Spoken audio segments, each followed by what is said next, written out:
जैसे question number 58 है, question number 58, okay, star question है, समझिएगा।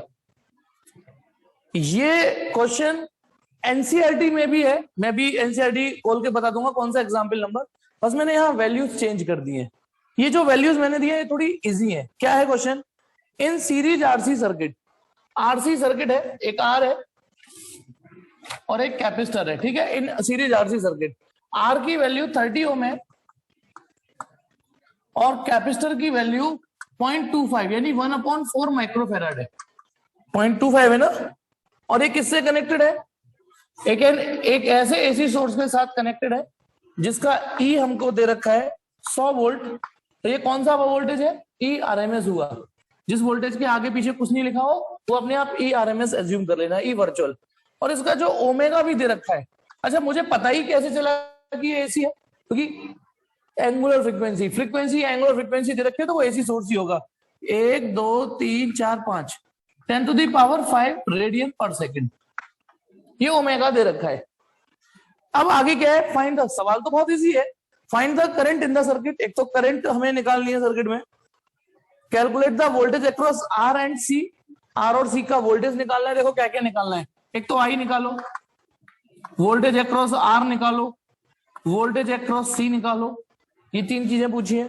फिर उसके बाद एक चीज आगे जो पूछा है वो बाद में जवाब दूंगा। पहले इतना निकालते हैं, सॉल्यूशन। एक सिंपल सा सवाल है, उसी फ्लो में सवाल है जिस फ्लो में आप कर रहे हो। आरसी सर्किट है, पहले इसका एक्सी निकाल लेते हैं। एक्सी क्या होगा बोलो? इसमें 1/ω सी यूज कर ले क्योंकि ओमेगा दे रखा है। न्यू दे रखा होता तो मैं 2 पाई न्यू सी लिखता यहाँ। तो 1/ω है 10⁵ और सी कितना है? 1/4 माइक्रो 10⁻⁻⁶। तो 40 ओम आ गया। ये 40 ओम आ गया। 4 ऊपर पहुंच जाएगा, 1 0 यहां से ऊपर पहुंच जाएगी। 40 ओम रेजिस्टेंस आ गया। आर तो 30 ओम है ही, ठीक है। तो अब बताइए, इसलिए इस सर्किट का जो इंपीडेंस होगा √R² प्लस XC² होगा। समझते हो ना? अब तो फ्लो बन गया होगा ना। एक्सएल नहीं है इसमें, एक्सएल की वैल्यू 0 रखो तो फॉर्मूला सिर्फ इतना रह जाएगा, √R² plus XC²। Simple values है। ये 30 है, ये 40 है, 3 का स्क्वायर 40 का स्क्वायर कितना हो गया? ये 50। ये 30 का स्क्वायर, ये 40 का स्क्वायर, 50 ओम इंपीडेंस आ गया। यानी सर्किट का जो नेट इंपीडेंस है वो कितना है? 50 ओम। अब करंट निकालनी है तो सिंस करंट कैसे निकलती है? Voltage upon impedance. यहाँ पर यही फॉर्मूला याद रखना है। कोई सी भी सिचुएशन है ढीठ बन जाओ, आई बराबर ई अपॉन जेड। कितना वोल्ट? अच्छा, यदि आई पर कुछ मार्क नहीं कर रहा, नॉट वर्चुअल कुछ मार्क नहीं कर रहा, तो वो वर्चुअल ही है मेरे लिए भी और आपके लिए भी। तो बताइए वर्चुअल वोल्टेज कितने दे रखे हैं? 100। ये आपने अपनी मेहनत से निकाला है 50। तो जो करंट आ गई, वर्चुअल करंट आ गई, वो कितनी आ गई? 2 एम्पियर। पहला तो सॉल्यूशन ये हुआ कि सर्किट की करंट आ गई 2 एम्पियर। फिर उसने पूछा है वोल्टेज अक्रॉस आर निकालो। तो बेटा एक बात बताओ, यदि किसी रेजिस्टेंस में उससे पास होने वाली करंट मल्टीप्लाई कर दूं तो उस रेजिस्टेंस का वोल्टेज आ जाता है ना। रेजिस्टेंस में उससे पास होने वाली करंट मल्टीप्लाई करूंगा मैं, तो करंट है 2, रेजिस्टेंस है 3, ये हो गया 60 volt. 60 volt, this is the voltage across resistor. कितना सिंपल सवाल चल रहा है। एक आंसर ये आ गया। ये भी पूछा है वोल्टेज अक्रॉस आर। अब सिमिलरली किसी रेजिस्टेंस में उससे पास होने वाली करंट मल्टीप्लाई कर दो। ये किसका रेजिस्टेंस है? कैपेसिटर द्वारा दिया जाने वाला कैपेसिटिव रिएक्टेंस भी बोल सकते हो। तो ये क्या आएगा? Voltage across capacitor. क्योंकि दोनों सीरीज में, करंट तो वही चली होगी, वर्चुअल करंट 2। ये कितना है? 40 80 वोल्ट आ गया। अब सवाल आगे क्या पूछ रहा है वो देखिए। अब ये सवाल तो यहां तक बहुत इजी था, लल्लू सवाल था यहां तक। अब आगे सवाल क्या है? सवाल मैं ही समझा देता हूं। यदि ये डीसी, सपोज करो 2 रेजिस्टेंस होते डीसी में, सपोज करो डीसी में 2 रेजिस्टेंस होते। डीसी में हम इंडक्टर कैपेसिटर नहीं यूज किए हमने। कैपेसिटर लगाओगे तो वो ब्लॉक कर देता है, इंडक्टर लगाओगे तो वो कुछ करता नहीं है। तो इसलिए वहां पर इंडक्टर और कैपेसिटर नहीं थे। वहां यदि 2 रेजिस्टेंस हैं तो बताओ, इस पर भी कुछ वोल्टेज आता था और इस पर भी कुछ वोल्टेज आता था। और यदि ये टोटल वोल्टेज V है तो याद है वहां पे क्या होता था? V1 plus V2 equal to V। ये वहां एक आइडेंटिटी होती थी। डीसी में इसका वोल्टेज प्लस इसका voltage equal to total operative voltage, ये होता था। लेकिन अब हालात बदल गए, जज्बात बदल गए। देखिए कैसे सिचुएशन, देखिए क्वेश्चन तुम्हें सी बताना, इसका वोल्टेज कितना आया है आपका 60, इस पर 60 वोल्टेज जनरेट हुआ है, ये हमने निकाला है, और इस पर कितना वोल्टेज जनरेट हुआ है 80। अब आप बताओ इस पे 60 आ रहा है, इस पे 80 आ रहा है, टोटल 140 बैठ रहा है, जबकि अप्लाई हमने 100 वोल्ट किया है। एसी सर्किट में बहुत कुछ समझना होता है, ये नहीं कि हाँ हाँ आ गया समझ में। एक नई पजल यहां पे आई, डीसी में V1 प्लस V2 V होगा, पक्का V1 प्लस V2 V होगा ये। लेकिन अब आपको पता चल गया कि कंडीशन अप्लाइड है, इसका मतलब इसमें भी क्या कंडीशन अप्लाइड है बताओ, डीसी के लिए ये काम करेगा बस, क्योंकि एसी में फेल होते हुए साफ दिख रहा है। इसका वोल्टेज 60 है, इसका वोल्टेज 80 है, यदि मैं इन दोनों को जोड़ दूं तो वो तो 100 आ ही नहीं रहा, ये तो 100 ऊपर निकल गया ये। तो पता है क्वेश्चन की नेक्स्ट लैंग्वेज समझिए, क्वेश्चन की नेक्स्ट लैंग्वेज ही यही है। लैंग्वेज ये कह रहा है, वो ये कह रहा है is the algebraic sum of these voltages, algebraic sum of these voltages मतलब केवल एल्जेब्रिक सम करो, वी आर प्लस वीसी कितना आएगा बेटा एल्जेब्रिक सम। वो कह रहा है पहले इनका एल्जेब्रिक सम निकालो, वो आ रहा है 140 वोल्ट। वो कह रहा है is the algebraic sum of these voltages more than the source voltage. हाँ that is it can be seen, it can be seen जो वी आर है और वीसी है वो ग्रेटर देन आ रहा है सोर्स वोल्टेज से, क्योंकि सोर्स वोल्टेज मात्र कितना था 100 और वी आर और वीसी मिलकर दे रहे हैं। लीजिए हो कैसे गया है यहाँ पे। तो फिर वो कह रहा है यदि ऐसा आ रहा है, हाँ हाँ हाँ आ रहा है, ऐसा आ रहा है, then resolve the paradox, then resolve this paradox. Paradox मतलब ये जो पजल्ड, ये जो भ्रम की स्थिति पैदा हो गई है, ये जो सिचुएशन कंफ्यूजन वाली क्रिएट हो गई है, ये हुआ क्या, हमने तो इतने लगाए भी नहीं थे, 100 के 140 कैसे मिल गए। इंटरेस्ट मिल रही है कि 40 की, 100 रुपए डालो 140 निकलेंगे, है आलू डालो सोना निकले, वो वाली चीज हो रही है। 100 डालो 140 निकलेंगे नहीं, क्योंकि एसी ऑल्टरनेटिंग करंट ये जो सर्किट है ये आपको कुछ और सिखाते हैं। यहां रेजिस्टेंस ऐसे नहीं जुड़ते, ऐसे जुड़ते हैं, जबकि डीसी में रेजिस्टेंस जोड़ने की आर्ट कुछ और थी, R1 plus R2 plus R3 series में हो तो, लेकिन यहां रेजिस्टेंस जोड़ने की इक्वेशन अलग। ऐसे ही यहां पर वोल्टेज जोड़ने की इक्वेशन अलग है, सीधे सीधे नहीं जुड़ते, क्योंकि ये वोल्टेज सेम फेज में नहीं होते। याद करो ये वोल्टेज जिस समय ये 60 वोल्टेज होंगे उस समय नहीं होंगे ये 80, ये एक साथ 60 और 80 नहीं हुए होंगे। ये 60 जिस समय हुआ होगा, ये 80 किसी और समय हुआ होगा। समझिए इस बात को, ये चीज यदि समझ गए कि 60 आएगा, आरएमएस वोल्टेज 60 है, इसका आरएमएस 80 है, लेकिन एक साथ नहीं हुए होंगे। सच्चाई ये कि जिस समय इसके 60 आए होंगे उस इंस्टेंट पर इस पे 40 ही आए होंगे। फिर हम इनका क्या करें, इनको यदि जोड़ रहे हैं तो यहां जो एल्जेब्रिक सम नहीं करते, यहां पर जोड़ने की, सोर्स वोल्टेज जोड़ने की जो तरीका है, तुम ध्यान करो, सोर्स वोल्टेज चेक कराता हूं, ऐसे निकलते हैं, under root V R square plus V L minus VC का होल स्क्वायर। थी या नहीं थी इक्वेशन, यहां पर थी ना इक्वेशन, यहां पर ऐसे, बस यहां क्योंकि यहां वी एल एब्सेंट है तो केवल इक्वेशन क्या रह जाएगी वीसी, क्योंकि वी एल एब्सेंट है। अब रख के देखो कितना आ रहा है, बताओ वी आर कितना है 60, 60 का स्क्वायर, वीसी कितना है 80 का स्क्वायर, टोटल करोगे इसका ये आएगा 100 वोल्ट। समझिए कि डीसी में किस तरीके से वोल्टेज जोड़े जाते थे और एसी में। अब आ रहा है नहीं आ रहा बराबर, जोड़ो मगर फेज को ध्यान में रख के, these two voltage are not in same phase। अच्छा याद करो, यदि मैं फेजर डायग्राम बनाऊं इस वाले में, करंट यदि ऐसे गई, यदि ये मान लो करंट का फेज है तो वी आर ऐसे होगा, बोलो मानते हो नहीं मानते हो, वी आर ऐसी तो होगा क्योंकि करंट और वी आर सेम फेज में होते हैं।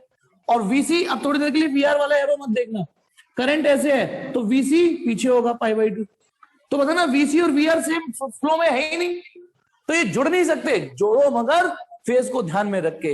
इसका स्क्रीनशॉट मारिए, फिर बिल्कुल इसका हूबहू सवाल, बस थोड़ी वैल्यूज अलग होंगी। जब तक आप स्क्रीनशॉट मारिए, मैं एनसीईआरटी में से ढूंढता हूं कौन सा सवाल था वो। बस मैंने ना वैल्यूज इजी दे दिए, वैल्यूज दे दिए इजी।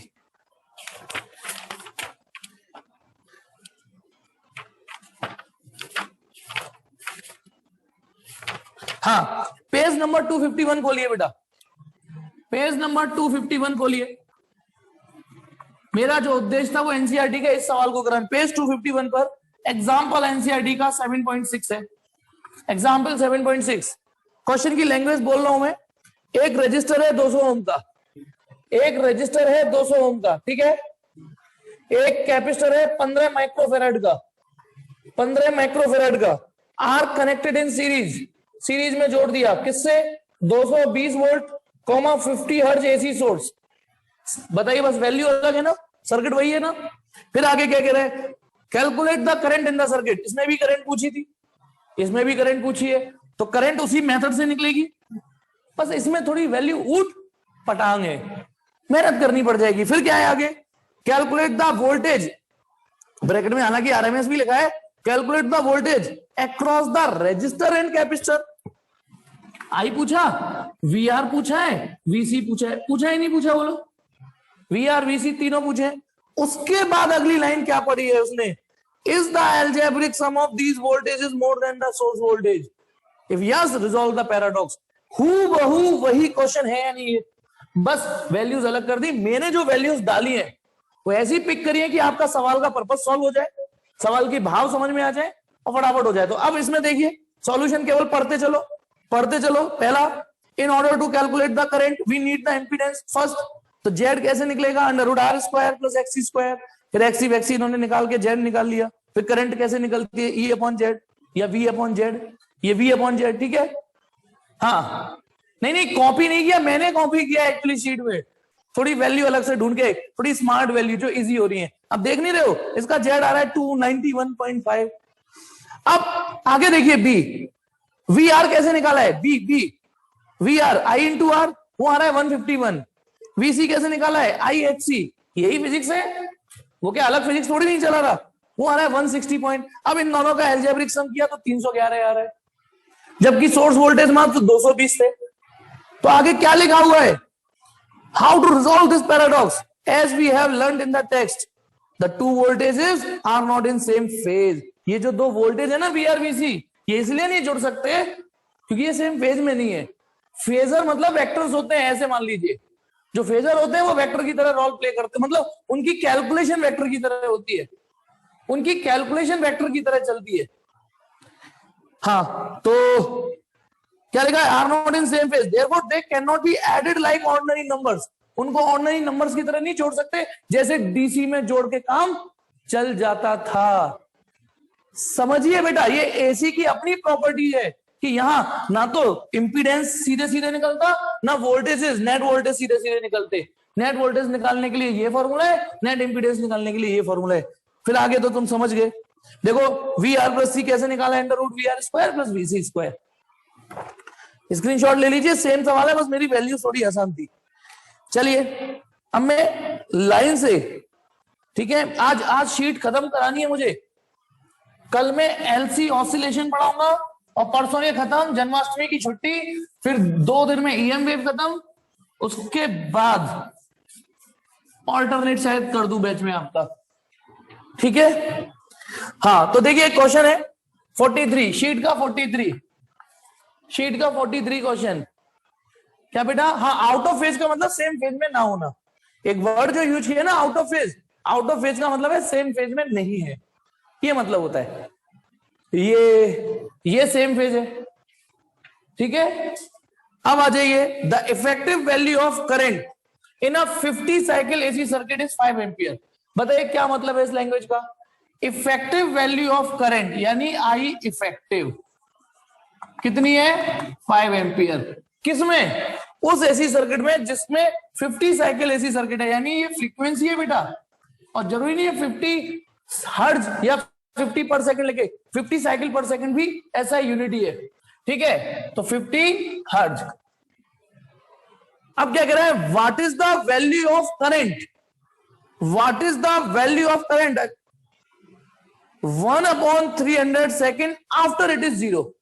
देखो जैसे आपका ऑल्टरनेटिंग करंट है, सवाल समझने की कोशिश करना, ये करंट तो घटती बढ़ती रहेगी, ये करंट तो घटती, तो उसने बोला है 0 होने के जैसे 0वां सेकंड है, ये मान लो 8वां सेकंड है, ये 16वां सेकंड है, तो ये कौन सा सेकंड हुआ, चौथा। आपसे कोई पूछे चौथे सेकंड करंट बताओ तो आपको ये वैल्यू बतानी है। आपसे कोई पूछे तीसरे सेकंड करंट बताओ तो तीसरा सेकंड यहां होगा, यानी ये वाली करंट बतानी है। अब उसने क्या पूछा है, उसने बोला है what is the value of current 1/300 second after it is zero. यानी जीरो, जैसे यहीं पे पकड़ लो जीरो है ना, तो जीरो होने के 1/300 सेकंड के बाद करंट कितनी होगी। मान लो ये वाला टाइम, ये जो टाइम है ये t 1/300 सेकंड है, इमेजिन करो। हालांकि बहुत मामूली सा टाइम है, पूछ रहा है वो कि जीरो, ये रहा, ये 0वां सेकंड है, तो जीरो के 1/300 सेकंड के बाद जो करंट है वो वाली वैल्यू निकालनी है आपको। तो चलिए बेटा कैसे करेंगे इसको। बेटा आई इफेक्टिव का एक और नाम, इजी नाम, आई वर्चुअल होता है। आई वर्चुअल तो पता है ना, सॉल्यूशन सुनना जो उसने पूछा है। आई वर्चुअल होता है आई नॉट अपॉन √2 होता है ना, आई वर्चुअल इक्वल टू, तो यहां से मुझे आई नॉट की वैल्यू पता चलेगी, आई वर्चुअल √2 है ना, आई वर्चुअल √2 ये कितनी है 5 और ये √2, यानी इस सर्किट की जो मैक्सिमम से मैक्सिमम करंट होगी वो ये होगी। अब आप एक काम करिए, let AC is taken as, AC को ये ऐसे ले लेते हैं, ऑल्टरनेटिंग करंट ही तो है, I बराबर आई नॉट साइन ओमेगा टी। मैंने ऑल्टरनेटिंग करंट ऐसे ले ली, लेने को मैं कॉस भी ले सकता हूं, साइन भी ले सकता हूं। ऑल्टरनेटिंग करंट किसी भी साइनोसोडियल फंक्शन से रिप्रेजेंट की जा सकती है। अब सुनो, मेरी बात सुनेंगे। इसमें मैंने ना सिचुएशन को रीड करके जो मुझे सूटेबल लग रही है मैंने वो लिया। इस फंक्शन की खास बात पता है क्या है, इसमें 0वें सेकंड करंट कितनी होगी बताओ। यदि मैं, अच्छा इस एक मिनट, आई बराबर ये आई नॉट की वैल्यू 5√2 रख दू, और ओमेगा, एक मिनट, ओमेगा किसके बराबर होता है 2 पाई न्यू, 2 की जगह 2, पाई की जगह पाई और न्यू की जगह 50, कितना हो गया ये 100 पाई। तो आई नॉट की जगह 5√2, साइन की जगह साइन, ओमेगा कितना है मेरा 100 पाई इंटू टी। अब आपके पास एक ऐसा फंक्शन तैयार हो गया जो ये कह रहा है तुम मुझे टी दो, मैं तुम्हें आई बता दूंगा। अब क्या रखने की देरी है, बस टी रखो करंट पाओ, टी रखो करंट पाओ, टी की वैल्यू डालो। अब मेरा दिल साइन पर ही क्यों आया इस समय ये बता दूं, क्योंकि इस फंक्शन की खास बात यह है कि यदि मैं टी 0 डालूंगा, 0 डालना है इसमें, एट टी नोट, ध्यान करो, टी इक्वल टू 0 डालूंगा तो आई 0 आएगा नहीं आएगा, इसमें 0 डालोगे तो साइन 0 हो जाएगा 0। इसका मतलब हमारे कलेजे को ये ठंडक पहुंची, या 0वें सेकंड तो ये 0 है ना। अब उसने क्या पूछा है, उसने यही तो पूछा था जब करंट 0 थी उसके 1/300 सेकंड के बाद। तो अब इसमें मुझे बस टी क्या डालना है, जैसे टी इक्वल टू 0 डालने पर आई पता आ गया, ऐसे अब टी इक्वल टू क्या डाल दूं 1/300 सेकंड। मैंने पहले एक फंक्शन तैयार किया आई का, तुम मुझे टी दो मैं तुम्हें करंट दूंगा। अब मैं उसमें वो टी डाल रहा हूं जो मुझे जरूरत है। अब मैं टी की वैल्यू कितनी डाल रहा हूं 1/300 सेकंड। क्यों डाल रहा हूं, क्योंकि क्वेश्चन ने पूछा था कि 1/300 सेकंड के बाद करंट कितनी होगी। तो 5√2, तो देखिए देन नीचे ले जा रहा हूं, आई की जगह आई, 5√2 की जगह 5√2, साइन की जगह ये 100 पाई की जगह 100 पाई, 5√2 साइन। अब टी की जगह क्या रखूं, टी की जगह रखूंगा 1/300। टी की जगह क्या बेटा, फ्रीक्वेंसी हाँ 50 है, फ्रीक्वेंसी तो 50 हर्ट्ज है, उससे ओमेगा बना लिया। नहीं बेटा ये मैंने ओमेगा टी लिखी है, यावन ओमेगा टी होता है ना, तो मुझे ओमेगा चाहिए होगा। फ्रीक्वेंसी 50 है तो omega 2 pi into 50, 2 pi nu, 50 दूनी 100, 100 पाई, ठीक है। तो बताना 100 से ये कितना कट गया 3 बार, ये हो गया 5√2 साइन π/3, साइन π/3 यानी साइन 60, साइन 60 मतलब √3/2। तो 5 थोड़ा कैलकुलेटर चाहिए होगा मुझे आपका, और ये √3/2।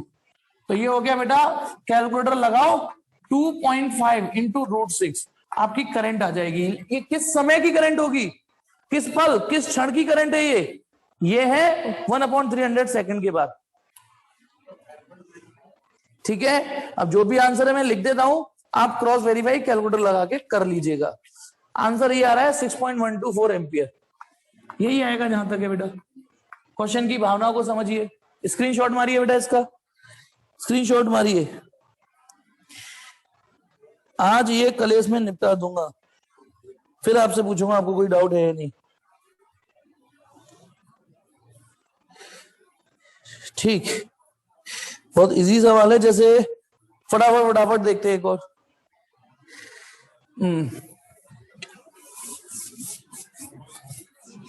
एक काम करता हूँ, शीट का एक मैं रैंडमली करा रहा हूं, फिर भी यदि कोई रह जाए तो पूछ लीजिएगा। जैसे सपोज करो क्वेश्चन नंबर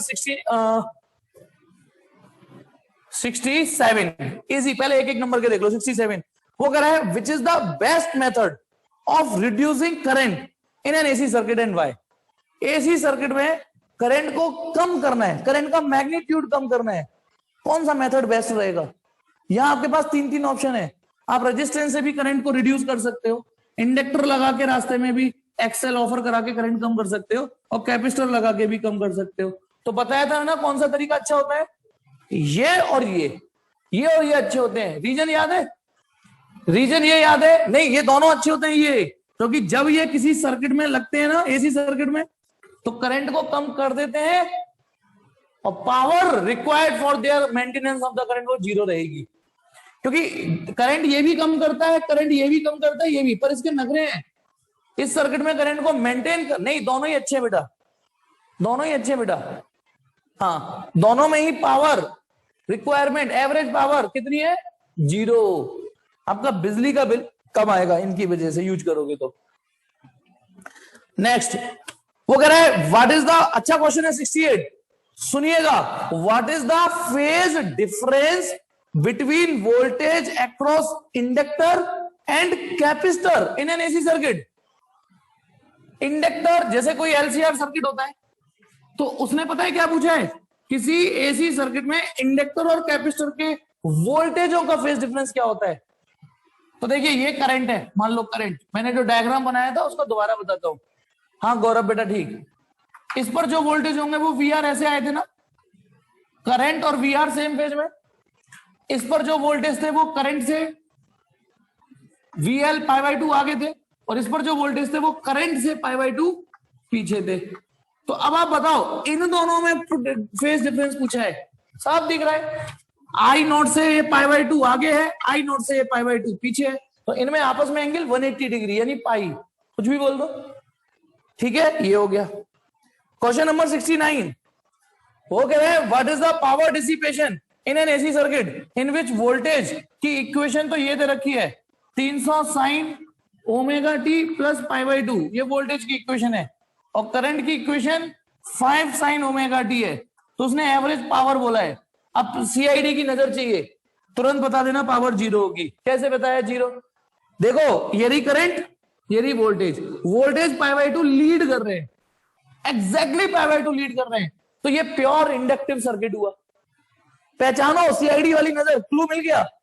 ये रहा वोल्टेज, ये रही करंट, देखो करंट और वोल्टेज सेम फेज में है ना, फेज डिफरेंस है, हाँ है π/2 का, और π/2 का फेज डिफरेंस, यानी ये प्योर इंडक्टर है, प्योर इंडक्टर। और बाई चांस आप फॉर्मूला, ठीक है, और प्योर इंडक्टर में एवरेज पावर जीरो होती है। और बाई चांस यदि आप पावर का फॉर्मूला एक लोग भूल गए, तो एक परमानेंट ई वर्चुअल आई वर्चुअल cos फाई होता है या नहीं होता, बोलो। तो चलो ई वर्चुअल आई वर्चुअल रख दोगे, cos फाई, फाई माने इन दोनों के बीच का फेज डिफरेंस, जो कि साफ दिख रहा है π/2 है, π/2 रखते ही जीरो, π/2 रखते ही एवरेज पावर जीरो हो जाएगी, ठीक है। इसी सुर ताल में क्वेश्चन नंबर 81 है, 69 के बाद सीधे 81 पे आ रहा हूं, आऊंगा बीच में भी। 81 क्वेश्चन क्या कह रहा है, the instantaneous current and voltage of an AC circuit are given as, current की वैल्यू दे रखी है 10 साइन 314 टी, और वोल्टेज की इक्वेशन दे रखी है 50 साइन 314 टी, ये दे रखी है। उसने पूछा है what is the power dissipation in the circuit, what is the power dissipation in the circuit, इस सर्किट में कितनी पावर कंजप्शन जाएगी। अब बताना, क्लू ढूंढिए, साइन 314 टी, साइन 314 टी, इसका मतलब ये प्योर रेजिस्टिव सर्किट है। कैसे पहचाना बेटा मैंने ये कि ये प्योर रेजिस्टिव सर्किट है, क्योंकि करंट और वोल्टेज के बीच में कोई फेज डिफरेंस नहीं है, सेम फेज है। तो बेटा अब तो एक ही फॉर्मूला है, बोलो आप परमानेंट ये फॉर्मूला वैसे तो देखो ई वर्चुअल आई वर्चुअल लगा सकते हो केवल, क्योंकि प्योर आर में यही फॉर्मूला था, लेकिन बाई चांस आपसे मिस हो गया, आपको तो वो वाला याद है जो समरी वाला, जिसमें मैंने ये बोला था कि ये फॉर्मूला सब पे लगा लेना, तो ई वर्चुअल आई वर्चुअल cos फाई। अब ई वर्चुअल तो आपके पास है नहीं, तो इसको लिख दूं मैं E naught upon root two, virtual voltage E naught upon root two, बोलो आई वर्चुअल लिख दूं I naught upon root two, cos phi कितना है देख के बताओ, फाई माने करंट और वोल्टेज के बीच का फेज डिफरेंस कितना है, 0, वो 0 है फेज डिफरेंस, कोई फेज डिफरेंस है ही नहीं, तो cos 0 तो हो गया 1, ये हो गया ई नॉट आई नॉट और ये 2। अब ई नॉट आई नॉट आपके पास देखो, ये रहा ई नॉट, ये रहा आई नॉट, ई नॉट की वैल्यू है 50, उसकी वैल्यू है 10 अपॉन 2, कितना हो गया ये 250 वॉट। स्क्रीनशॉट मारिए इसका बेटा, ठीक है, स्क्रीनशॉट मारिए। फिर नेक्स्ट एक है 70 क्वेश्चन नंबर 70।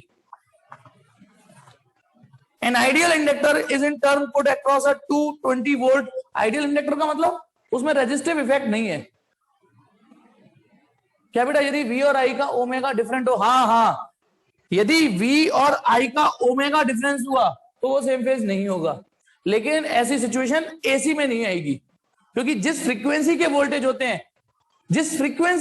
होते हैं, उसी, ठीक है, उसी फ्रीक्वेंसी के करंट होती है, उनके बीच में फेज आगे पीछे हो सकता है, लेकिन फ्रीक्वेंसी दोनों की सेम चलती है ऑल्टरनेटिंग करंट में, ठीक है ना।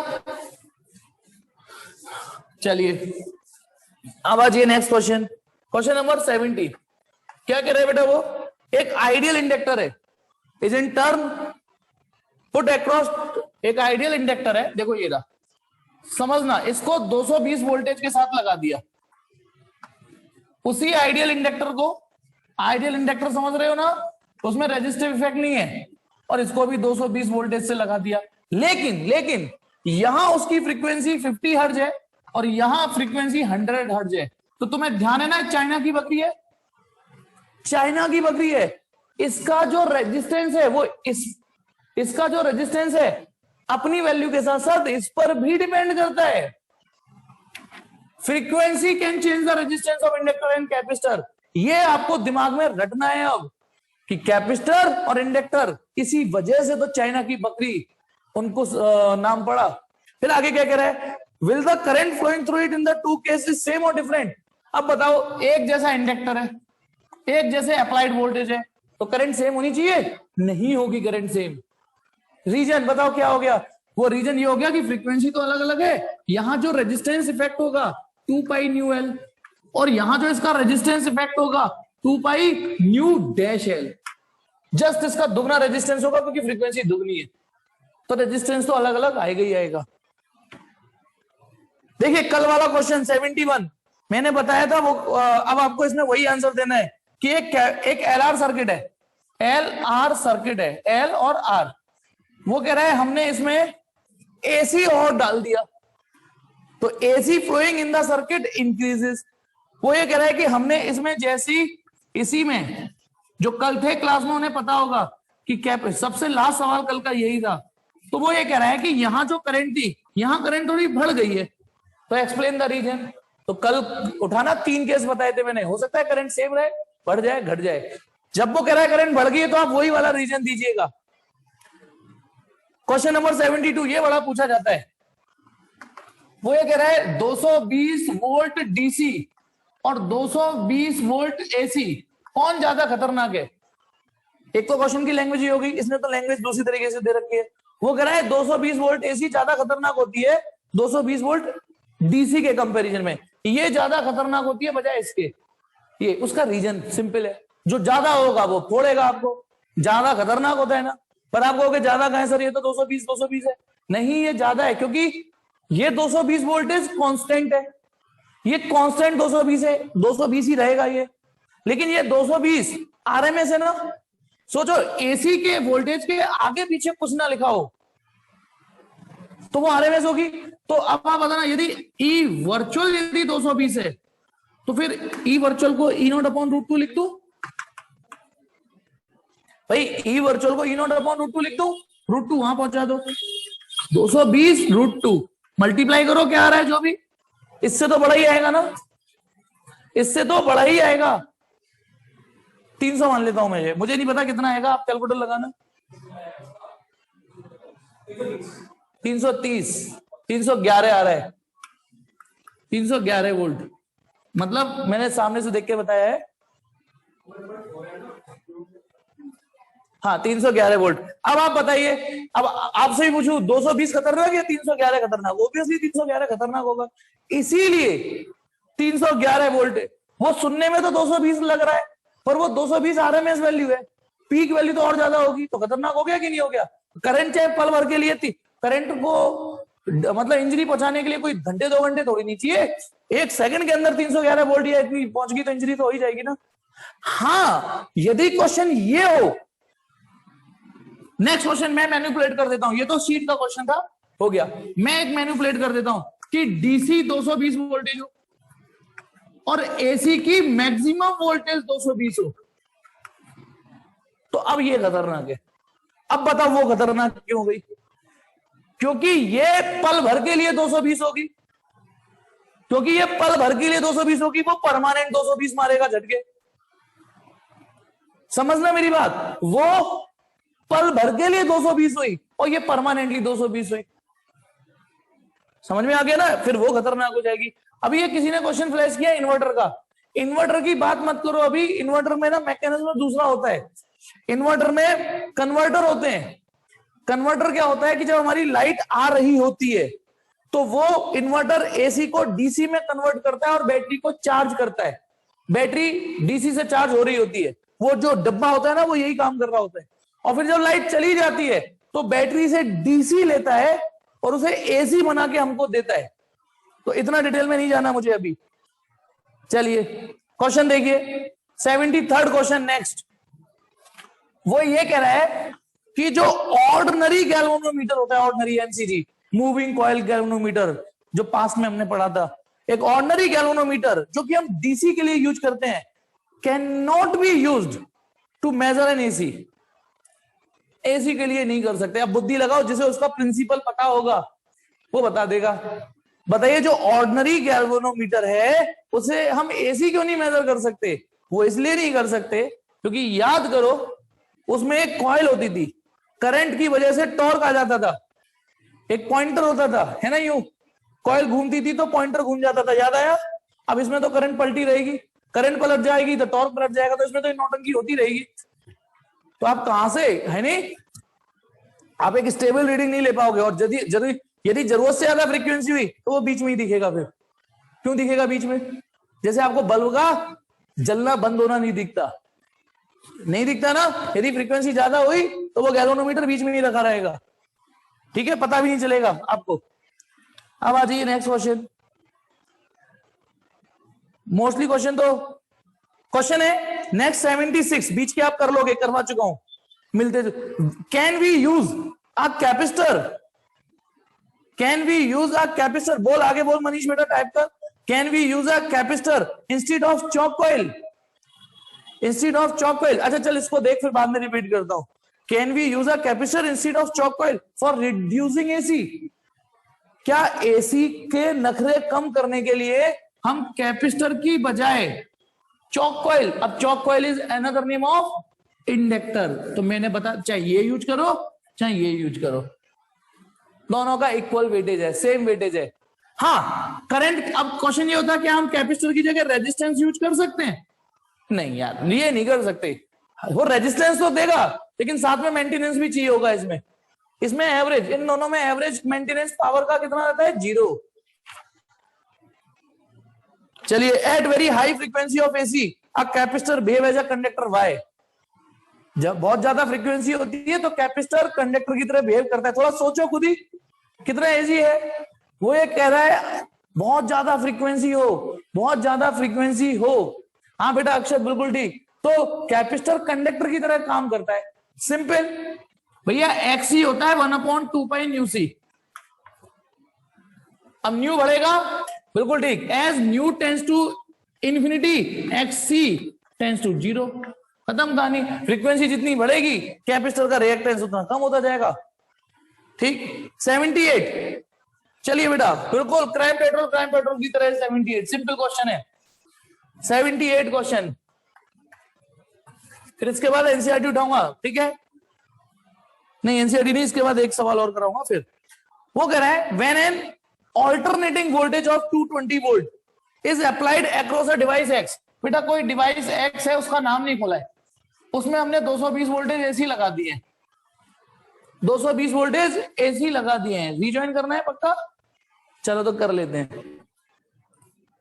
तो क्वेश्चन है एक डिवाइस एक्स है, उसमें एसी लगा दिया है, तो क्या नोटिस किया कि करंट 0.5 एम्पियर जा रही है इसमें। इसमें जो करंट है वो 0.5 एम्पियर है। इस सर्किट में जो करंट है 220 वोल्टेज लगाए हैं और करंट यानी ये वर्चुअल वोल्टेज हो गए, तो वर्चुअल करंट कितनी हो गई सवाल में दी है 0.5 एम्पियर। लेकिन आगे क्या दे रखा है, a current of 0.5 ampere flows through the circuit and is in phase with the applied voltage. पहचानो एक्स कौन है? बिल्कुल सिंपल, पहचानो एक्स कौन है? पहचान कौन? बिल्कुल ठीक, अक्षय तवन। किसमें भी नहीं पहचान पा रहे कुछ लोग, आंसर आना चाहिए। ये रेजिस्टेंस है, पहचान गए ना, रेजिस्टेंस है। फिर इसी में नेक्स्ट सिचुएशन क्या दी है, when the same voltage is applied, same voltage is applied across Y, वही वोल्टेज लगाए तो ये पाया गया वही वोल्टेज लगाए हैं हमने 220 वोल्टेज, वही करंट दौड़ रही है 0.5 एम्पियर में। लेकिन वो कह रहा है again flows the same current through the circuit but it leads the applied voltage by π/2 radian. जो करंट है वो आगे चल रही है वोल्टेज से, करंट आगे चल रही है वोल्टेज से। पहचान कौन? कैपेसिटर। तो ये भाई साहब रजिस्टर निकले और ये कैपेसिटर निकले, ऐसे पहचान लिया हमने। नहीं इंडक्टर नहीं हुआ दिव्यांश, सोचो हो जाता है कंफ्यूजन। उसने बोला है करंट लीड कर रही है वोल्टेज से π/2, करंट लीड कर रही है वोल्टेज से π/2, ठीक है? अब आगे क्या कर रहा है, name the device X and Y. X is resistance, Y is capacitor. Next question क्या है, calculate the I in the circuit when the same voltage is applied across the series combination of these two. अब हम यदि इन दोनों को series में जोड़ लें तो बाद में जोड़ेंगे, पहले निकाल लें। बताइए, बताना जेड बराबर आई बराबर ई अपॉन जेड होता है। यहां जेड के नाम पर केवल क्या है बोलो, आर। जेड के नाम पर सिर्फ आर है बेटा। आई कितना है 0.5, ई कितना है 220, आर तो आर आ गया 440 ओम। ऐसे इसे सॉल्व करिए तो आपका एक्स सी 440 ओम आएगा।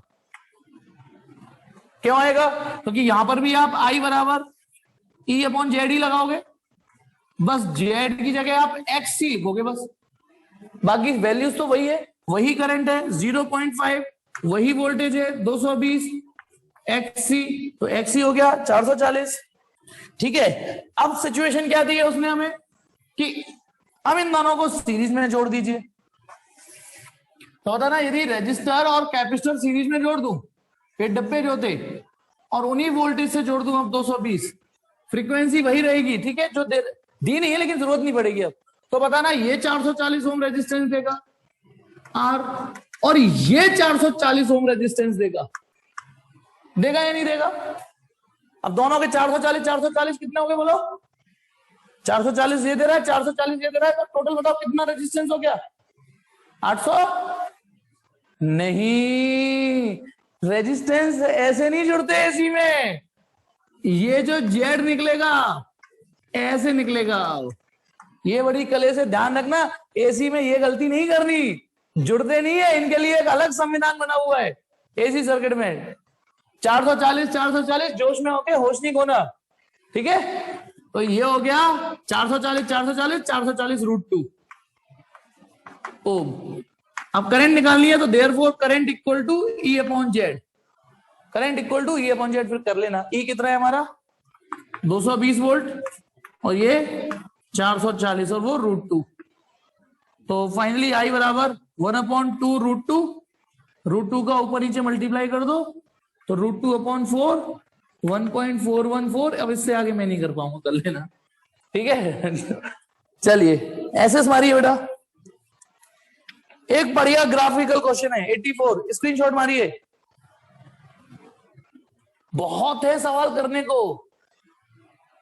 हाँ ठीक, हाँ अलग संविधान है इनका, एसी सर्किट का, इनके नियम कानून अलग है।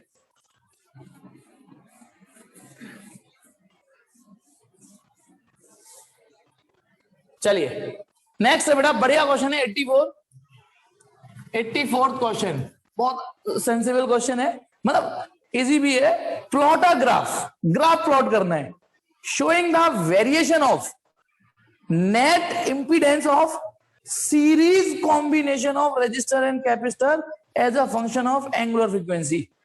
समझाता हूं सवाल। बेटा एक रजिस्टर लग रहा है आर वैल्यू का और एक कैपेसिटर लग रहा है, ठीक है, और ये किसी एसी सोर्स से कनेक्टेड है, इसकी कुछ ना कुछ एंगुलर फ्रीक्वेंसी या फ्रीक्वेंसी जिस टर्म में सवाल हो। कैमरा क्या कर लो, क्लियर, हमें नहीं क्लियर है बेटा, सिग्नल ठीक आ रहे हैं बेटा।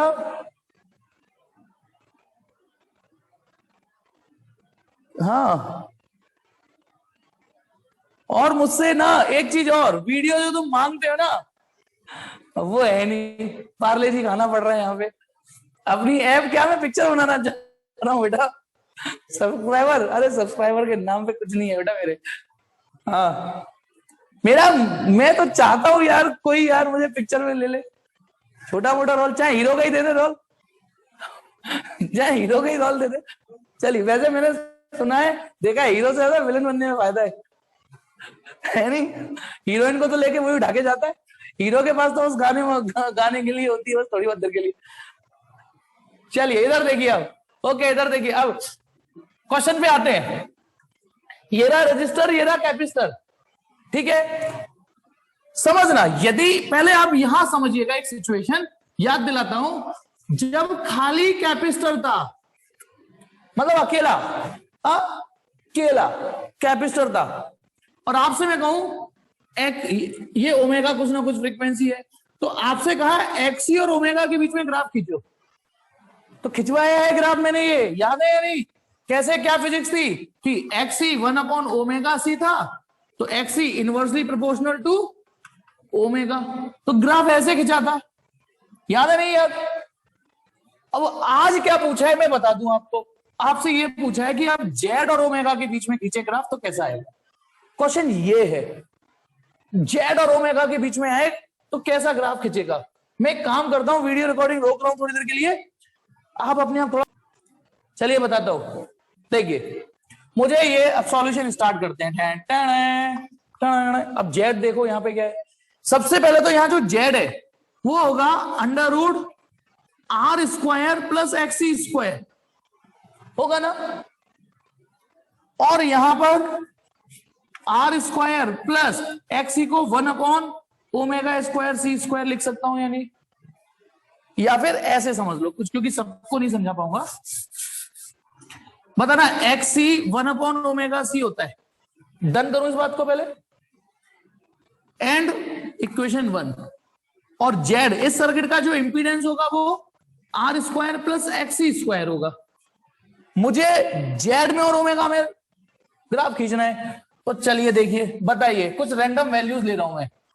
जब ओमेगा 0 होगा, ओमेगा की सबसे स्मॉलेस्ट वैल्यू यहीं से तो होगी शुरुआत, यहां ओमेगा है 0, तो जब ओमेगा 0 होगा इसमें रखिए ओमेगा 0, तो देन एक्सी इनफाइनाइट होगा। ओमेगा 0 रखते ही एक्सी की वैल्यू इनफाइनाइट हो जाएगी कि नहीं हो जाएगी, और एक्सी इनफाइनाइट हो जाएगी, तो इसलिए जेड कितना आएगा बोलो भाई, एक्सी इनफाइनाइट हो गया, अब इसमें इनफाइनाइट रखो, तो इनफाइनाइट रखोगे, इनफाइनाइट का स्क्वायर और r² ये सब, तो जेड भी इनफाइनाइट आएगा।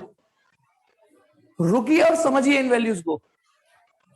ओमेगा की वैल्यू यदि 0 रख दी जाए, रखिए नीचे 0 डिनोमिनेटर में, तो एक्सी इनफाइनाइट आएगा, और क्योंकि यहां एक्सी का स्क्वायर है और एडिशन में जा रहा है, तो जेड भी इनफाइनाइट हो जाएगा। तो पहले तो हमें यह पता चल गया कि ओमेगा 0 होगा तो जेड भाई सब इनफाइनाइट होंगे। फिर बी, ये बताइए, सी बताता हूं, सी पहले, बी भी है, समझ सको तो। अब ओमेगा की वैल्यू ये जीरो, यहां पर जीरो तो नहीं है ना, थोड़ी बढ़ गई। इफ ओमेगा बढ़ेगा तो बताइए उसका असर एक्सी पे क्या आएगा बोलो। देन एक्सी घटना चालू हो जाएगा, एक्सी की वैल्यू घटनी चालू हो जाएगी, और जब एक्सी घटेगा तो जेड भी घटना ही चालू हो जाएगा। बोलो बोलो बोलो। वैसे और बताऊं समझदार लोगों के लिए, और मुझसे पूछना मत, जेड थोड़ा और अच्छे से घटेगा, जेड थोड़ा और अच्छे से घटेगा, क्योंकि एक्सी ना स्क्वायर है। और कोई बात नहीं, इतना भी समझ में आता है तो भी काम हो जाएगा आपका। ओमेगा जीरो है तो जेड इनफाइनाइट है, ओमेगा बढ़ा तो जेड घटना चालू हो गया। अब ओमेगा की वैल्यू ज्यादा से ज्यादा कितनी हो सकती है बोलो, infinite. If omega tends to infinity, if omega tends to infinity, then बताइए XC tends to zero, XC tends to zero, XC की वैल्यू जीरो हो जाएगी। क्या जेड भी टेंड्स टू जीरो हो जाएगा? Then Z tends to zero, check करना, Z tends to R. अब इनको दिमाग में रख के ग्राफ देखिए कैसा बनेगा, कि यदि ये जेड है, ये ओमेगा है, तो यहां पे क्या था, यहां पर जब प्योर ये था तो वो घटते घटते घटते घटते ये इसको छू लेगा आगे जाके, और ये घटते घटते जीरो हो जाएगा। लेकिन यहां जेड की वैल्यू घटते घटते जीरो नहीं, आर होगी। तो इसका मतलब यदि आर की वैल्यू 1 2 3 4 5 जो भी है, यदि ये आर है, ये वाला पॉइंट आर है, तो ग्राफ की शेप समझिएगा, ये घटते घटते यहां नहीं, ये घटते घटते यू जाएगा। सिर्फ इतना अंतर आ गया, बस समझे या नहीं समझे? यानी अब जेड घटते घटते घटते ये इसको छू लेगा, बस इसको छू लेगा, मतलब यानी जेड की मिनिमम वैल्यू यहां पर आर हो जाएगी, बस ये था ग्राफ इसका। थोड़ी बुद्धि तो लगानी पड़ेगी बेटा, हर कोई लड्डू गुड़ का पुआ थोड़ी नहीं आएगा। स्क्रीनशॉट, इसका स्क्रीनशॉट मारिए, ठीक है? 2-4 सवाल और करा रहा हूं मैं, 4, 2-4 नहीं 4 सवाल कराऊंगा, टेंशन मत लो। देखिए तुमसे मैंने कहा था एनसीईआरटी करना, नहीं करी ना, अब कर लेना। आप जब सवाल पढ़ोगे ना, सवाल पढ़ते हो केवल जहां रेजोनेंस वर्ड आ जाए, ठीक है ना, उसे छोड़ के। हाँ ये तो बोर्ड का क्वेश्चन था बेटा, ये तो बोर्ड का ही क्वेश्चन था ये वाला, ठीक है ना? तो ऐसी बात नहीं है, आसान हो। चलिए अब आ जाइए, मैं क्वेश्चन करा रहा हूं 13 14 15 16, 13 14 15 16, क्वेश्चन नंबर 7.13 एक्सरसाइज का, एनसीईआरटी का, page number page 267, page 267, exercise का 7.13। क्या है ये 1000 क्या भेज रहे हैं? ठीक है 7.13 सुनिए आप। A coil of inductance 0.5 Henry, एक कॉइल है जिसका इंडक्टेंस है 0.5 हेनरी, 0.5 हेनरी, एंड रेजिस्टेंस 100 ओम, और एक रेजिस्टेंस है 100 ओम, इज कनेक्टेड टू अ, इनको कनेक्ट कर दिया हमने किससे? 240 वोल्ट 50 हर्ज, 240 वोल्ट 50 हर्ज एसी सप्लाई से। तो दो क्वेश्चन पूछे हैं, what is the maximum current in the coil, एक तो आई नॉट पूछा है इसने, लेकिन अगला क्वेश्चन मैंने सिर्फ इसके बी क्वेश्चन के लिए सवाल छेड़ा है, क्योंकि आपने बहुत सारे सवाल कर लिए जिसमें आई नॉट, इंपीडेंस, इम्पीडेंस सब निकाला है, लेकिन ये जो बी क्वेश्चन है वो पहली बार आ रहा है।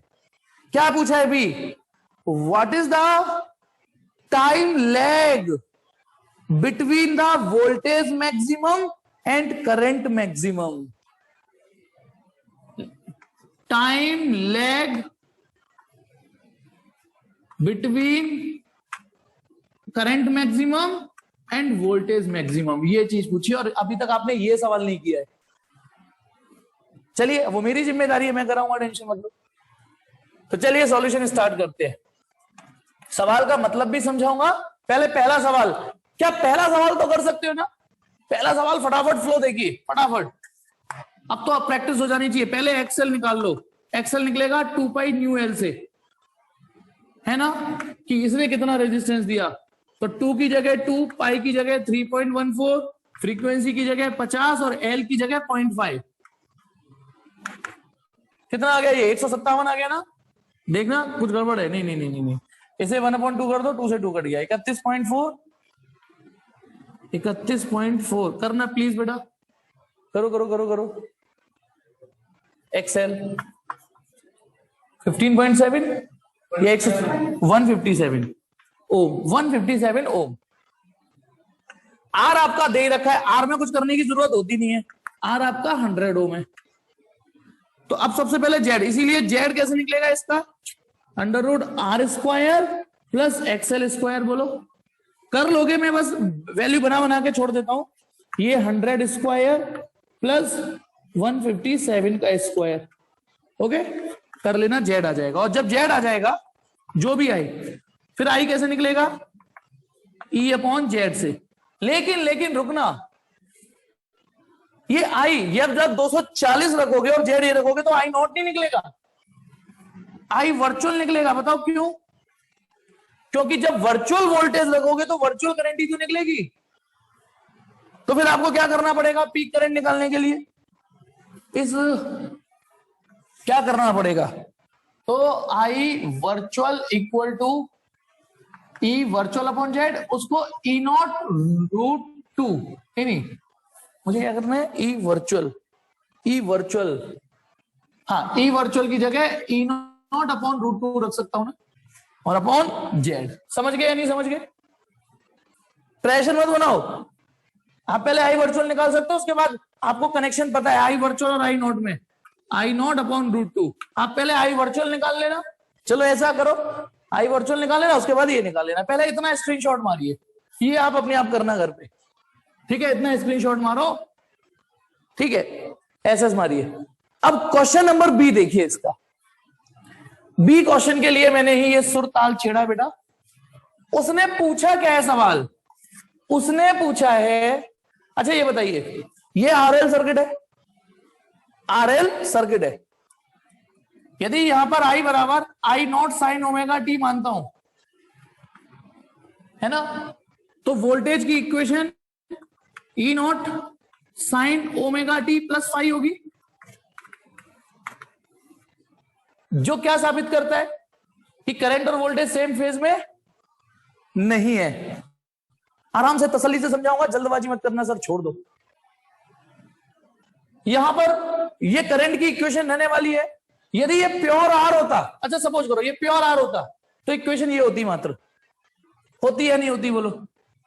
इसका मतलब क्या है कि करंट और वोल्टेज सेम फेज में होते। सेम फेज का मतलब यानी जिस समय करंट मैक्सिमम होती उसी समय वोल्टेज मैक्सिमम हो जाते, जिस समय करंट जीरो होती उसी समय वोल्टेज जीरो हो जाते, जिस समय करंट पलटती वोल्टेज भी उसी समय पलट जाते।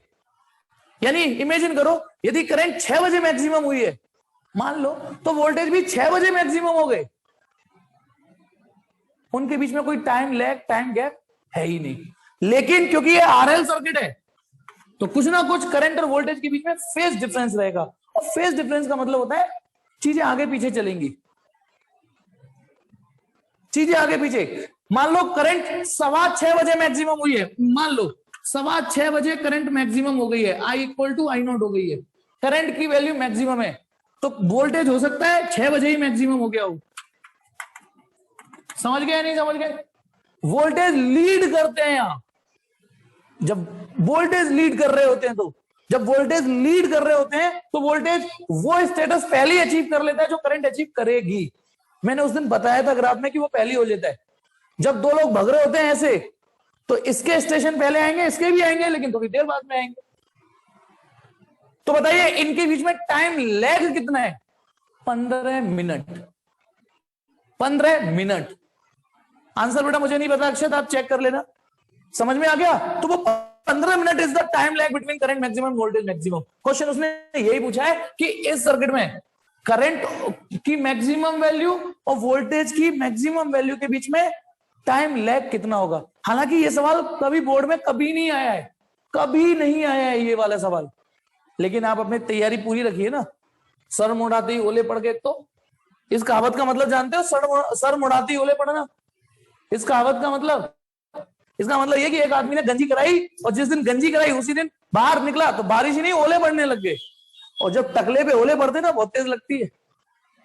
बाल तो हमारे थोड़े सॉकर की तरह काम कर जाते हैं ओलों के लिए। इस कहावत का मतलब ये है, तो कहीं ऐसा ना हो आप सर मुड़ाओ छोड़ दो यार, कभी अभी तक नहीं आया है। तो चलिए सिचुएशन समझना।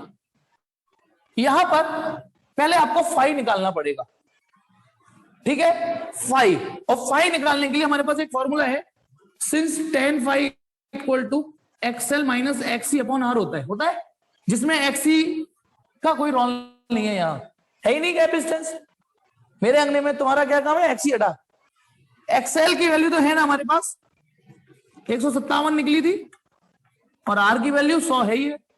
तो मैं ये मान लेता हूं कि आप phi equal to tan inverse 1.57 निकाल लोगे, जो भी आएगा रेडियन में निकालना phi. Again I am repeating, ये रेडियन में होना चाहिए फाई, ठीक है? अब सुनिए, क्योंकि बेटा मैं बताता हूं क्यों फाई रेडियन में होना चाहिए, क्योंकि ओमेगा की यूनिट है रेडियन पर सेकंड, ओमेगा की, उसके संग टाइम है सेकंड, प्लस फाइव, सेकंड से सेकंड कट गया तो फाइव की यूनिट भी रेडियन ही होनी चाहिए। सवाल गलत हो जाएगा, डिग्री में नहीं निकाल लेना। वैसे 1.57 पाई बाई 2 हुआ शायद, है ना? देख लेना, चलो बाद में, वो बाद में। अब सवाल की जो रूपरेखा है वो देखिए कैसे करोगे। कभी तो ऐसा समय आएगा जब करंट मैक्सिमम होगी, बोलो कभी तो ऐसा समय आएगा जब करंट मैक्सिमम होगी, और कभी ऐसा समय आएगा तो वोल्टेज, तो सुनिए बेटा पहले, let at T equal to T1 I is maximum, let at T equal to T1 I is equal to I nought. क्या मतलब है इसका? मैंने माना कि T1 एक ऐसा क्षण, एक ऐसा पल आया, एक ऐसा इंस्टेंट आया जब करंट ना उस पल के लिए क्या हो गई? मैक्सिमम हो गई। भाई करंट घटेगी बढ़ेगी ऑल्टरनेटिंग करंट है तो, लेकिन कभी कभी मैक्सिमम भी होगी। तो माना t इक्वल टू T1 वो पहला टाइम है, सबसे पहले जो पड़ा, ठीक है? मैक्सिमम तो वो बार बार होगी, यहां पे भी बार बार होगी मैक्सिमम। तो T1 वो पहला टाइम है जब करंट मैक्सिमम हुई। तो let at t equal to T1 I equal to I nought, तो I की जगह क्या लिख दूं? I nought sine omega T1 equal to I nought. समझे या नहीं समझे? भाई ये इक्वेशन को क्या घमंड है, तुम मुझे टी दो, मैं तुम्हें करंट दूंगा, तो मैंने टी की जगह T1 डाल दिया। इस इक्वेशन को यही तो घमंड है, तुम मुझे टी दो मैं करंट निकाल दूंगा, तो मैंने टी की जगह T1 डाल दिया। और T1 डालते ही करंट की वैल्यू क्या आनी चाहिए? मैक्सिमम आनी चाहिए। आपने T1 ऐसा टाइम चुना है, तो यानी I नॉट से I नॉट कट गया, 1 हो जाएगा साइन ओमेगा T1। तो इसका मतलब ओमेगा T1 किसके बराबर? पाई बाई 2। रेडियन में ही काम चलना चाहिए सब, 90 डिग्री नहीं लिखना। यानी यदि T1 वो टाइम है जब करंट मैक्सिमम है, तो ओमेगा T1 पाई बाई 2 होगा। अब चलिए इसको रोक लेते हैं थोड़ी देर के लिए। Third, similarly Albert Rituraj Varshney theorem, similarly let at t equal to T2 voltage is maximum. समझ रहे हो? अब कोई दूसरा क्षण होगा जब वोल्टेज मैक्सिमम होगा, उसी समय तो वोल्टेज मैक्सिमम नहीं होंगे। ध्यान रखना T1 पे मैक्सिमम नहीं होंगे वोल्टेज, क्योंकि सेम फेज है ही नहीं। तो मैंने एक रैंडम कोई और टाइम ले लिया कि माना वो 6:15 बजे मैक्सिमम या किसी और टाइम पे maximum. Let t equal to T2 E equal to E nought, than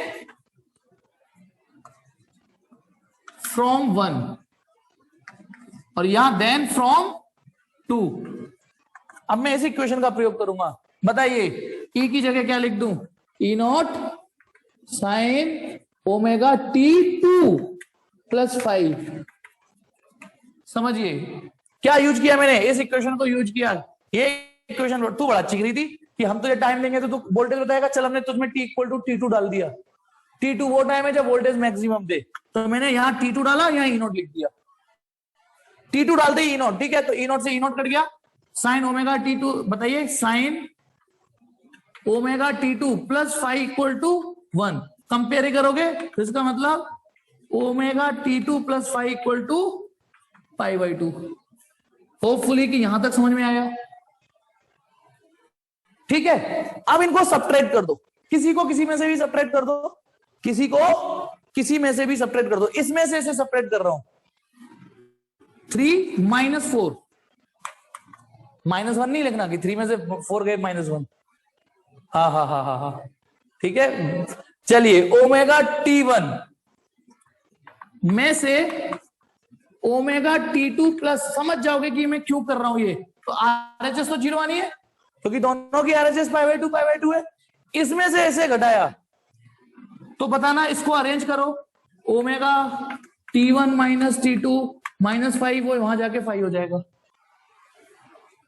omega, ये मैथ है, ये फिजिक्स नहीं है। क्या किया है मैंने, ये -5 हो गया था, वो वहां जाके +5 हो गया। अब आप बताइए T1 माइनस T2, अब समझिए ये क्या चीज है, ये वही चीज है जो आपको निकालनी है। T1 वो टाइम है जब करंट मैक्सिमम हुई है ना, इक्वल टू मैक्सिमम। T2 वो टाइम है जब वोल्टेज मैक्सिमम हुए हैं, माना वो 6 बजे मैक्सिमम, वो 6:15 बजे, क्योंकि इसमें वोल्टेज लीड कर रहे हैं ना, तो वोल्टेज पहले ही हरकत कर चुके होते हैं यहां। तो सुनिए बेटा, 6:15 में से 6 घटाओगे अपने आप 15 आ जाएगा कि नहीं। अच्छा, T1 कौन सा टाइम है, जब करंट मैक्सिमम हुई थी उस इंस्टेंट पे। T2 कौन सा टाइम है, जिस पर वोल्टेज मैक्सिमम हुए। तो ये T1 माइनस T2 क्या चीज है, वो टाइम डिफरेंस, करंट के मैक्सिमम होने में और वोल्टेज मैक्सिमम होने के बीच में डिफरेंस। अब आपको एक गुरु मंत्र देता हूं, इसको डेल्टा टी भी लिख सकते हो। गुरु मंत्र ये है, एकेडमी में बोर्ड में कभी ये सवाल नहीं आया, लेकिन आ गया तो आप इसको as a direct formula use कर सकते हो, किसी भी एलसीआर सर्किट में यूज कर सकते हो कि करंट और वोल्टेज के बीच में जो करंट मैक्सिमम और वोल्टेज मैक्सिमम, बेटा ये एलसीआर भी होता तब भी इक्वेशन ऐसे ही लिखते हैं आप। सुनो, ये एलसीआर सर्किट भी होता तब भी आप करंट की इक्वेशन या वोल्टेज की इक्वेशन यही लिखते, और यही पैटर्न रहने वाला होता आपका। तो अब आप बताइए, this is a required time lag between current maximum and voltage maximum, phi upon omega. इसलिए फाई आपको यहां से निकालना पड़ेगा और रेडियन में निकालना पड़ेगा, वो काम आप कर लेना। हो सकता है बोर्ड में ये सवाल आ जाए वैल्यू को इजी करके। अब जैसे बताओ, गॉस थ्योरम में एक सवाल था, ये वाला सवाल था गॉस थ्योरम में, याद करो। एक क्यूब रखा हुआ है, यहां पे रखा हुआ है कि नहीं, एनसीईआरटी में सॉल्व एग्जांपल है, क्यूब रखा हुआ है, फ्लक्स निकालना है। इसमें वैल्यू थोड़ी कॉम्प्लिकेटेड है, तो पता है बोर्ड में सवाल आया है थोड़ी वैल्यू इजी करके। उनका क्या जा रहा है पता ना, वाकई सवाल में कुछ नहीं था, तो इसको एज ए स्टैंडर्ड फॉर्मूला याद कर सकते हो। तो अब अगला क्वेश्चन सुनिए, एक मिनट, अगला नहीं, अगले से अगला सुन लीजिए बेटा। मैंने यहां एक तीर से 4 शिकार किए हैं। क्वेश्चन नंबर 15 सुनिए पहले। क्वेश्चन नंबर 15 क्या है कि एक कैपेसिटर है, रेजिस्टर, यहां बस इंडक्टर की जगह कैपेसिटर है, 40 ओम का रेजिस्टेंस है, सीरीज में जोड़ दिए हैं। वो कह रहा है what is the maximum current in the circuit. और दूसरा क्वेश्चन क्या है, what is the time lag between current maximum and voltage maximum. Same to same standard के सवाल है, 15वां और हाँ ये सॉरी 13वां 15वां। अब आज ये बीच में 14वां तो और इजी है यार, देखो कैसे। वो कह रहा है obtain the answer A and B. ये जो ए और बी क्वेश्चन है ना, इसे दोबारा करिए, केवल उन्होंने क्या चेंज कर दिया है, if the circuit is connected to high frequency supply. वो कह रहा है 240-50 की जगह मैंने 50 मिटा दिया और क्वेश्चन 14 कर दिया। तो पता है क्या कर रहा है, वो कह रहा है यदि यहां पर मैं 10 किलो हर्ज रख दूं, 10 किलो हर्ज, तो पता है सबसे पहले इस पे क्या असर आएगा, मिट गया वो तो सॉरी, ये तो आप कर लोगे। अब सवाल समझिएगा, अब आपका काम है ये होमवर्क में 4 सवाल, देखिए छोड़ रहा हूं बस, अगली मीटिंग नहीं आना। बताना, जैसे ही मैंने एक्सएल होता है 2 पाई न्यू एल, न्यू मैंने कितना हाई कर दिया, कहां 50 था थोड़ी देर पहले और कहां अब 10 किलो हर्ज। यानी 3 जीरो और आ गई 10 के बाद, कितना बड़ा अंतर आ जाएगा बोलो यार। तो यानी जैसे ही आप फ्रीक्वेंसी बढ़ा दोगे, चाइना की बकरी तो यही फ्रीक्वेंसी के डायरेक्टली प्रोपोर्शनल है, फ्रीक्वेंसी बढ़ेगी तो एक रेजिस्टेंस नहीं तगड़ा रेजिस्टेंस देगा। पता है उस केस में, अब आप समझ लीजिए, ये ऑलमोस्ट इंसुलेटर की तरह बिहेव करने लग जाएगा इतनी हैवी फ्रीक्वेंसी पे। तो इतनी हैवी फ्रीक्वेंसी पर इतना तगड़ा रेजिस्टेंस देगा, देगा नहीं देगा तगड़ा। और जो रेजिस्टेंस तगड़े होते हैं हैवी, वो क्या करेंगे, करंट को जाने ही नहीं देंगे। तो देखो क्या कह रहा है वो लैंग्वेज में, कि इस सवाल को करिए इस फ्रीक्वेंसी के साथ। हेंस एक्सप्लेन द स्टेटमेंट, इस स्टेटमेंट को एक्सप्लेन करना, that at very high frequency an inductor in a circuit nearly amounts to an on open circuit.